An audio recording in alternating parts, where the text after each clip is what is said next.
Dictation गति 100 शब्द प्रति मिनट स्टार्ट। महोदय, हमारे सामने सबसे बड़ा और तात्कालिक प्रश्न है राहत कार्य को संगठित करने का। इस संकट का सामना करने के लिए हम धन और सामग्री के रूप में सभी तरह के साधन जुटाते रहे हैं और जुटा रहे हैं। राजस्थान, गुजरात, महाराष्ट्र, मैसूर, आंध्र प्रदेश और त्रिपुरा में राहत कार्यों में 48 लाख लोग लगे हैं। ये कार्य जिस पैमाने पर किए जा रहे हैं वैसा पहले कभी नहीं हुआ था। कठिनाइयाँ वास्तव में बड़ी बड़ी हैं, लेकिन यह पहला मौका है कि सरकार को सहायता का इतना बड़ा काम हाथ में लेना पड़ा है। लगभग 90,000 विभिन्न राहत कार्य चलाए जा रहे हैं, जिससे ज़्यादा कठिनाई जल आपूर्ति के अभाव की है, जिसे दूर करने के लिए कुछ कदम उठाए गए हैं। कुएं खोदने, रिंग्स के उत्पादन और पानी को जगह जगह पहुंचाने के लिए परिवहन व्यवस्था के वास्ते ऋणों और अनुदान के विशाल कार्यक्रम शुरू किए गए हैं। पशुओं से संबंधित मुश्किलें भी हैं। सहायता शिविर खोले गए हैं। वनों से चारा जगह जगह पहुंचाने के लिए सरकारी सहायता या कर्जे की व्यवस्था की गई है। हम चारे की नई किस्मों की खोज का भी प्रयास कर रहे हैं, जैसे गन्ने का ऊपरी हिस्सा। ऐसी ही अन्य चीज़ें भी हो सकती हैं। 4 अरब 45 करोड़ रुपए की राशि इन कार्यों के लिए दी गई है। मुझे खेद है कि कभी कभी यह बताने की कोशिश की जाती है कि हम एक राज्य की अपेक्षा दूसरे के साथ पक्षपात दिखाते हैं।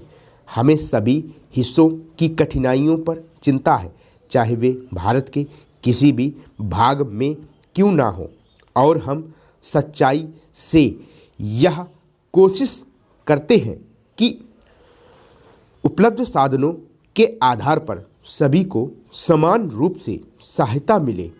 एक माननीय सदस्य का यह कहना था कि हमारे यहाँ हमेशा ही सूखा पड़ता रहता है।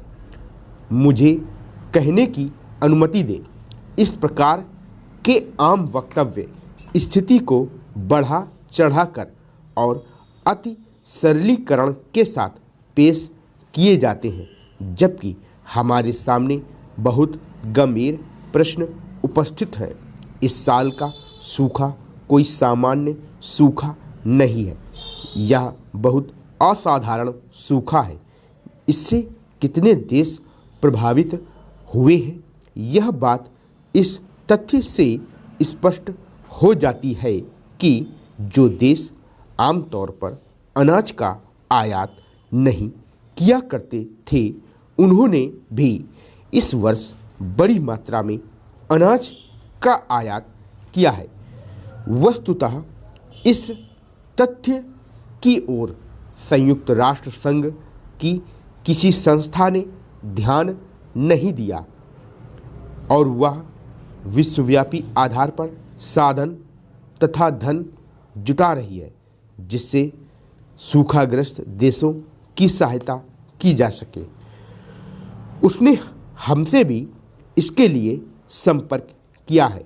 हमें इस कठिन वर्ष में भी मामूली आयात ही करना पड़ा है, क्योंकि हमने कृषि के क्षेत्र में पर्याप्त प्रगति कर ली है और अनाज का सुरक्षित भंडार बनाया है। मैं उन माननीय सदस्यों से सहमत नहीं हूं जो सोचते हैं कि आयात एक लज्जाजनक उपाय है। महोदय, हम अवश्य ही आत्मनिर्भर होना चाहेंगे, लेकिन जब इतने बड़े पैमाने पर सूखा पड़ा और जिससे इतने ज़्यादा लोगों को कष्ट झेलना पड़ रहा हो, तो अगर हम आयात द्वारा उनकी सहायता कर सकते हो तो इसे गलत काम नहीं समझना चाहिए। फिर भी हमने मामूली आयात से ही काम चलाया है। देश के कुछ भागों में लोगों के दारुण कष्ट पर कुछ माननीय सदस्यों ने जो व्यथा व्यक्त की है, मैं भी उनमें शरीक हूँ। मैं उन लोगों में नहीं हूँ जो आमतौर पर अखबारों के हवाले से कुछ कहा करते हैं, और मैं यह भी नहीं मानती कि अखबारों में सब कुछ सही छपता है। लेकिन अगर कोई बात छापे में देखने को मिलती है तो माननीय सदस्य बहुत प्रभावित होते हैं। मुझे जिस अखबार का जिक्र यहाँ करना है वह मुझे अभी कुछ देर पहले ही देखने को मिला है। इसमें एक विदेशी संवाददाता ने, जिसने त्रिपुरा को छोड़ सूखाग्रस्त सभी राज्यों महाराष्ट्र, गुजरात, राजस्थान और मैसूर का दौरा किया है, जो कुछ लिखा है वह मैं सुनाना चाहूँगी।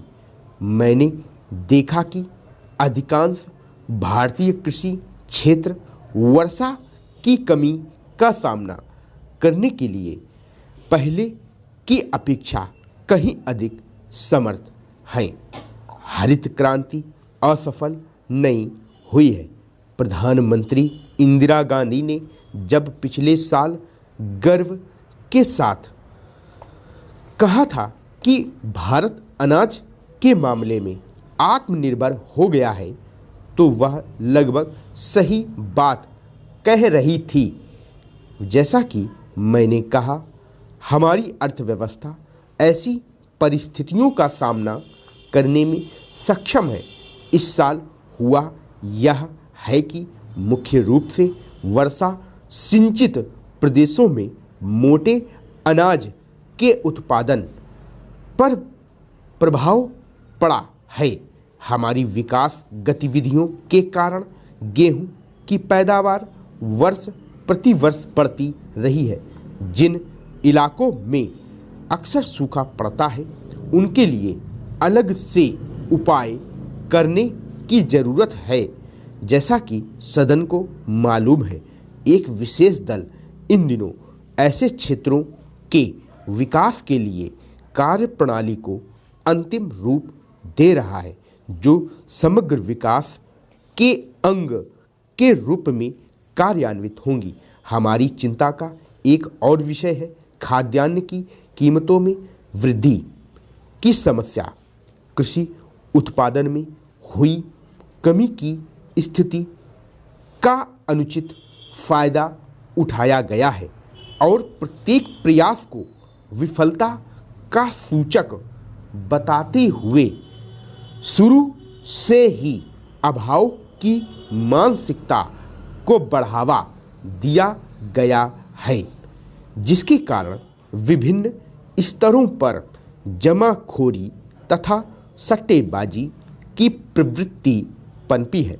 सदन को मालूम है कि हम अगले सीजन से गेहूं के थोक व्यापार को अपने हाथ में लेने की योजना बना रहे हैं। इसका उद्देश्य खाद्य अर्थव्यवस्था के अंतर्गत कुछ उन तत्वों को निर्मूल करना है जो जमाखोरी और सट्टेबाजी को बढ़ावा देते हैं।